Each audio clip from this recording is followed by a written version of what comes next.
नमस्कार दोस्तों, मैं DRX संतोष सिंह अपने YouTube चैनल पर आप सभी लोगों का स्वागत करता हूं। दोस्तों, राम सेतु जो कि भगवान श्री राम ने माता सीता को पाने के लिए समुद्र के ऊपर जो सेतु बनवाया था उसे राम सेतु बोला जाता है और यह मानव द्वारा निर्मित एक ऐसी संरचना है जो कि असंभव को भी संभव करके बनाई गई है। दोस्तों, राम सेतु में कई प्रकार की चीज़ें यूज़ की गई थी, जैसे पत्थर, पेड़ पौधे वगैरह, लेकिन इस पुल को इस तरीके से बनाया गया था कि पहली बार तो समुद्र के ऊपर सेतु बनाना ही असंभव था, जिसे भगवान ने सहज ही कर दिया।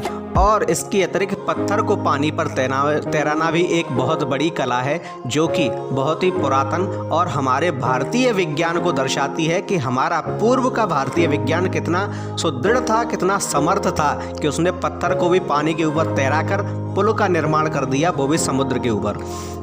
दोस्तों, राम सेतु को अत्यंत ही पवित्र माना जाता है क्योंकि यह भगवान राम से जुड़ा हुआ है। भगवान राम और माता सीता के मिलन में बहुत ही बड़ा सहायक रहा है।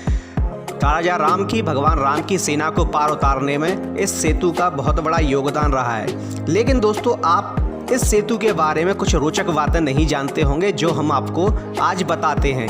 दोस्तों, वाल्मीकि रामायण के युद्धकांड के 22वें सर्ग में यह वर्णित है कि सेतु का निर्माण कैसे हुआ और इस सेतु के बारे में चर्चित 10 प्रकार की रोचक बातें। कौन सी हैं वे रोचक बातें, वे हम आपको बताते हैं। नंबर 1, इस सेतु का निर्माण वानर सेनापति या वानर युद्धपति नल ने किया था और नल विश्वकर्मा के पुत्र थे। वे देव विश्वकर्मा के पुत्र थे और वे एक वानर थे, वानर सेनापति थे, वानर युद्धपति थे। उन्होंने ही इस सेतु का निर्माण किया था। क्योंकि वे विश्वकर्मा के पुत्र थे, इसलिए वे सेतु निर्माण जानते थे। नंबर 2, दोस्तों, आपको ज्ञात नहीं होगा कि इस सेतु का निर्माण मात्र 5 दिन में कर दिया गया था।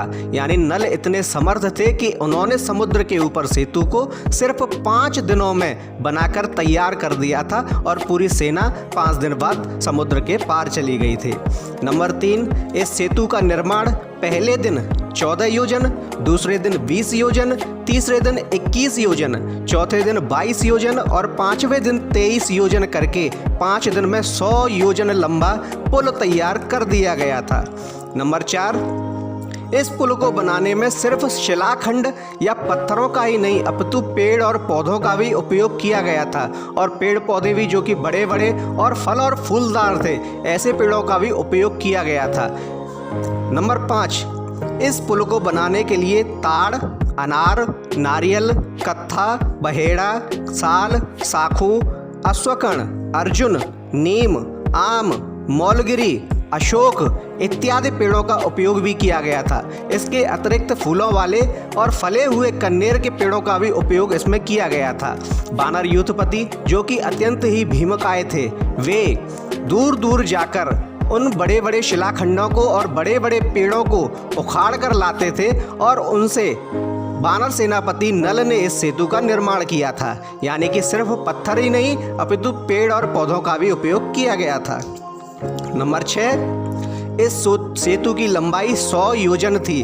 वहीं लोग इसकी लंबाई को तो जानते हैं परंतु इसकी चौड़ाई को नहीं कि यह पुल कितना चौड़ा था। तो दोस्तों, राम सेतु की चौड़ाई थी 10 योजन। यह सेतु 100 योजन लंबा और 10 योजन चौड़ा था। नंबर 7, जब प्रारंभ वाली स्थिति में खड़े होकर इस सेतु की ओर देखा जाता था तो यह ऐसा प्रतीत होता था, ऐसी सीध में प्रतीत होता था जैसे किसी महिला की मांग हो। इसलिए इस सेतु को बड़ा ही सीधा और सरल माना गया था। नंबर 8, इस सेतु की रखवाली के लिए विभीषण अपने मंत्रियों और सेना के साथ सेतु के दूसरी ओर यानी कि लंका के छोर पर पूर्व में ही पहुंच गए थे। क्योंकि विभीषण उड़ने की विद्या जानते थे, वे आकाश मार्ग से जा सकते थे। इसलिए सेतु का निर्माण पूर्ण हो सके और सुचारू रूप से चल सके, शत्रु इसमें विघ्न ना डाल सके, इसके लिए विभीषण अपने मंत्रियों सहित समुद्र के दूसरी ओर जाकर वहां से शत्रुओं को मारकर भगा दिया था, जिससे सेतु का निर्माण आराम से हो सके। और जो वानर इस सेतु को बनाने के लिए उसकी सीधाई के लिए जो धागा पकड़े हुए थे, जो उन्होंने 100 योजन लंबा धागा पकड़ा हुआ था, उन्हें कोई परेशानी ना हो और इस सेतु को कोई दिक्कत ना हो। नंबर 9, यह एक रस सेतु था। यानी कि उस पूर्व के विज्ञान को सलाम करना चाहिए दोस्तों, क्योंकि पेड़ पौधों और पत्थरों का उपयोग होने के बाद भी, इतना बड़ा सेतु बनने के बाद भी, मात्र 5 दिन में 100 योजन लंबा और 10 योजन चौड़ा पुल बनने के बाद भी यह एकदम समतल था। समतल यानी कि इसमें कहीं भी ऊपर नीचे या गड्ढे नहीं थे, ना कहीं चढ़ाई थी और ना ही कहीं कोई गड्ढा था, ना ही कोई ढलान थी। इसलिए एक रस पुल बनाया गया था, एक रस सेतु था ये।